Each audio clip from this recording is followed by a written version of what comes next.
देखिए तोशा खाना मैं इसे केस 3 कहूँगा। पहली बात तो एक केस की कभी भी इतनी डिविजन्स नहीं होती, मगर ये एक बड़ा यूनिक केस है कि तोशा खाना को बार बार प्रोसिक्यूट किया जा रहा है। हालांकि अगर ये ट्रांजैक्शन है तो ये एक ही ट्रांजैक्शन होती। इसको पहले एक केस में इसमें प्रोसिक्यूट किया गया, फिर दूसरे केस में प्रोसिक्यूट किया गया और अब तीसरे केस में प्रोसिक्यूट किया जा रहा है। और ये केस जब हाई कोर्ट में चैलेंज हम करते हैं तो इस्लामाबाद हाई कोर्ट उस केस में हमें सुनवाई या हेयरिंग की कोई तारीख ही मुकर्रर नहीं कर रहा।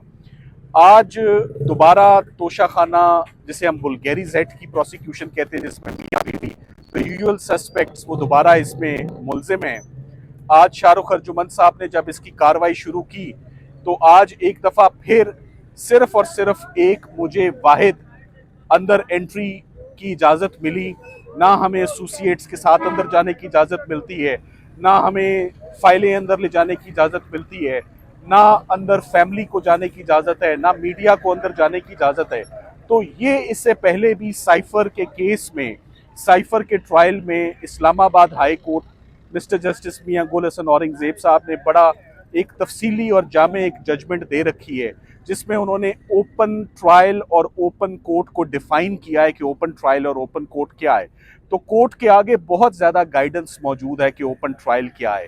वो सिर्फ एक वकील की एंट्री या किसी एक बहन की एंट्री या किसी एक फर्द वाहिद, किसी एक मीडिया वाले को एंट्री देना ओपन ट्रायल नहीं गर्दाना जाएगा। तो आज अदालत ने हमारे साथ इस बात पर इत्तफाक किया कि हमने इससे पहले भी 2-3 दफ़ा कोर्ट के साथ कोऑपरेट किया, काम किया, एविडेंस रिकॉर्ड हुआ जो कि नहीं होना चाहिए था, but as a good gesture हमने कोर्ट को कि आप इसको ओपन कोर्ट यकीनी बनाएं, इसको इस तरह रिकॉर्ड किया हुआ एविडेंस बेमानी है और वो इस्लामाबाद हाई कोर्ट की दी हुई जजमेंट के मुनाफी है। तो आज कोर्ट ने बगैर किसी कार्रवाई के गवाहों को आज वापस लौटना पड़ा और आज कोर्ट ने बड़े सख्त अहकामात जेल सुप्रिटेंडेंट के लिए दिए हैं।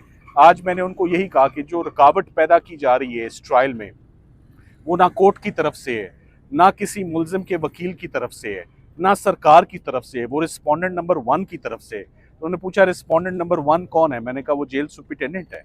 जेल सुप्रिटेंडेंट बाहर मौजूद वकला को क्यों रोक रहे हैं जो इस केस में जिनके वकालतनामे हैं? सलमान अकरम राजा साहब सीनियर काउंसिल हैं इस मुकदमे में, वो बाहर मौजूद है, उनको एंट्री क्यों नहीं दी जा रही?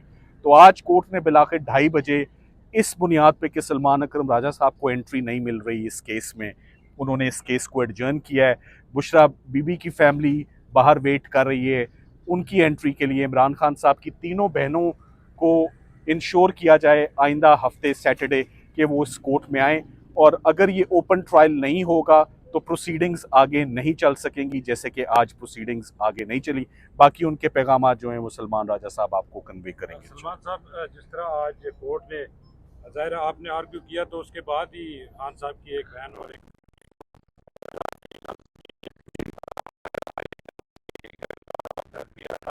तो आपका क्या फिर अगला स्टेप क्या होगा? देखिए ये बड़े अफसोस की बात है कि हम सुबह 10 बजे के अंदर गए।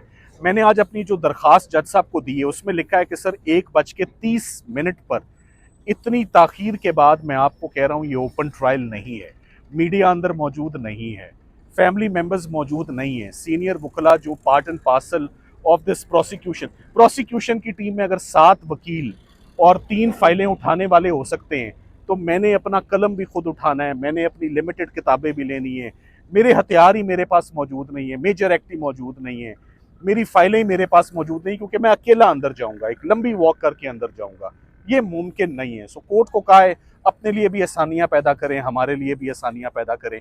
आपने इससे पहले भी जो सजाएं दी हैं रौनक में दी हैं, तो ये केस भी रौनक में ही होना चाहिए, ना कि किस बात का डर है कि खामोशी में एक वकील आके खड़ा हो जाए। तो ऐसे ऐसे ट्रायल नहीं चल सकता। अगर यही तरीका रहता है तो आप अदालत की कार्रवाई का हिस्सा बनेंगे?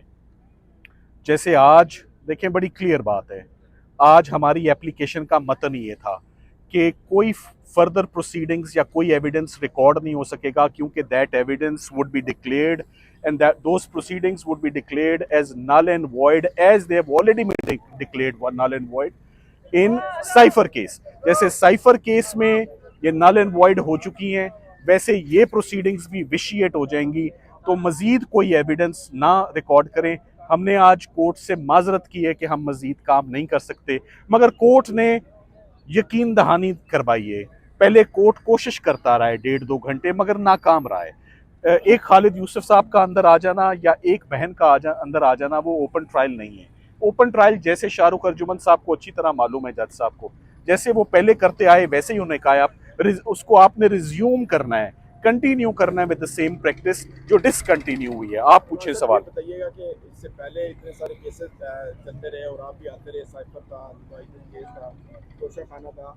सवाल ये पता होता है इससे पहले इतनी इंस्ट्रक्शन नहीं थी, आप क्यों होंगी? और फिर दूसरा ये भी साफ बता दीजिएगा कि इससे पहले भी 12 दफ़ा अदालत की तरफ से कहा गया कि हम देखते हैं, और आपने 12 दफ़ा इससे पहले अदालत में ये एप्लीकेशन भी सबमिट करवाई कि हमारे वकला को अंदर नहीं जाने की इजाज़त दीजिए। अब क्या लग रहा है आपको कि क्या ऐसा नहीं होगा फिर? देखिए, ये सारा जो मैं इसको देखता हूँ, the way I look at it,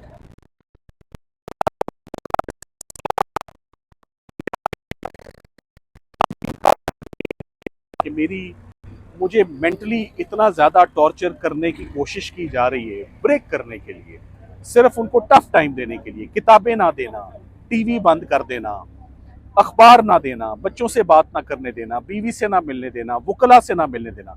आज उन्होंने 3 दफा कहा my focal person is mister Salman Akram Raja, we will not proceed without him. मेरा रोल है क्रिमिनल केसेस को ओवरसी करना, मुझे सलमान अकरम राजा साहब ओवरसी करते हैं। ओवरऑल तमाम केसेस की जिम्मेदारी, कॉन्स्टिट्यूशनल, क्रिमिनल, कोई एक मुकदमा तो नहीं है ना, बेशुमार मुकदमे। अब आज के तोशा खाना मुकदमे में एक ऐसी इंस्ट्रक्शन थी या ऐसी डिस्कशन थी जो मैं ज़रूरी समझता हूँ, मेरी सलमान अकरम राजा साहब से उसके साथ मुशावरत होना ज़रूरी है।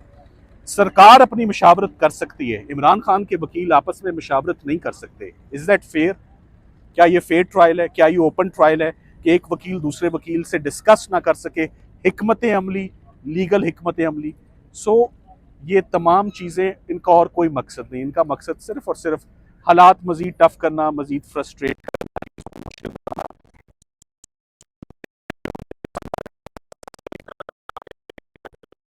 खाना चला उसमें जब इस तरह की रुकावटें हुई तो आप हाई कोर्ट के साइबर 2 दफ़ा कलदम हुआ, और दीगर केसेस में भी जब रुकावट आई आपने हाई कोर्ट से ये 26वीं तरमीम से पहले था ना, अब आप क्यों नहीं इसके खिलाफ? मैं जवाब जी, आप सलमान राजा साहब ये बताएं। 26वीं तरमीम से पहले था ना, हालात बदल गए हैं। साइफर में मैं ही गया था सलमान सफदर साहब के कहने पर हाई कोर्ट, वहाँ हमने दरख्वास्त दी थी जिसमें एक बहुत ही, मैं समझता हूँ, तारीखी अहमियत का फैसला दिया इस्लामाबाद हाई कोर्ट ने कि ओपन ट्रायल क्या होती है, एक ओपन कोर्ट रूम क्या होता है। और 2 दफ़ा साइफर की ट्रायल को इसीलिए कलअदम करार दिया गया हमारी दरख्वास्त पर।